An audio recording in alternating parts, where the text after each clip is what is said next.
എല്ലാവർക്കും മറ്റൊരു പുതിയ വീഡിയോയിലേക്ക് സ്വാഗതം. It's me Akhil Satheesh and welcome to Akhil Satheesh world. നമ്മളെ ഏറ്റവും നേരത്തെ തന്നെ നിങ്ങളുടെ മുന്നിലേക്ക് ഒരു അപ്ഡേറ്റുമായിട്ടാണ് വന്നിരിക്കുന്നത്. മറ്റൊന്നുമല്ല, നിങ്ങളെല്ലാവരും കാത്തിരിക്കുന്ന നീറ്റ് റിസൾട്ട്, അതുമായി ബന്ധപ്പെട്ട ഡേറ്റ് തന്നെയാണ്. ഇപ്പോൾ ഇത് നാഷണൽ മീഡിയാസ് ഉൾപ്പെടെ മറ്റൊന്നുമല്ല, നമ്മൾ ഇന്നലെ തന്നെ ഒരു കാര്യം പറഞ്ഞിരുന്നു.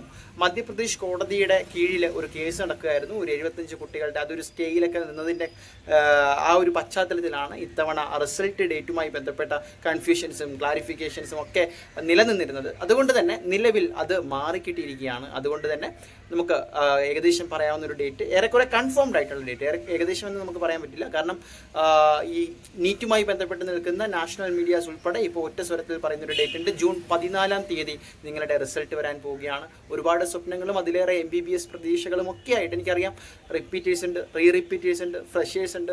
എന്തായാലും നല്ലൊരു വർഷമായിരിക്കട്ടെ, എല്ലാം നല്ല പോലെ നടക്കട്ടെ. ഇനി അങ്ങോട്ടുള്ള അഡ്മിഷൻ ആയിക്കോട്ടെ, അലോട്ട്മെൻറ്റ് ആയിക്കോട്ടെ, എല്ലാം നിങ്ങളുടെ മുന്നിലേക്ക് നിങ്ങൾ ആഗ്രഹിക്കുന്ന പോലെ ഗവൺമെൻറ് സീറ്റ് തന്നെ നിങ്ങൾക്ക് ഉറപ്പാക്കാൻ സാധിക്കട്ടെ. അതിനുവേണ്ടിയുള്ള പ്രയത്നത്തിൽ നിങ്ങളോടൊപ്പം ഞങ്ങളും ചേരും. എന്തായാലും ജൂൺ 14-ാം തീയതി നിങ്ങൾ വളരെയധികം കഷ്ടപ്പെട്ട് പഠിച്ചെഴുതിയ നീറ്റിൻ്റെ റിസൾട്ട് വരാൻ പോവുകയാണ്. 2025 നീറ്റ് ജൂൺ 14-ന് തന്നെ റിസൾട്ട് വരുമെന്ന് തന്നെ പ്രതീക്ഷിക്കാം. നിങ്ങളുടെ പരമാവധി വിദ്യാർത്ഥികളിലേക്ക്, ഫ്രണ്ട്സിലേക്ക്, ഗ്രൂപ്പുകളിലേക്ക് ഷെയർ ചെയ്യാൻ മടിക്കരുത്. നിങ്ങളുടെ സംശയങ്ങൾ കമൻറ്റ് ചെയ്യാൻ മടിക്കരുത്. ബൈ.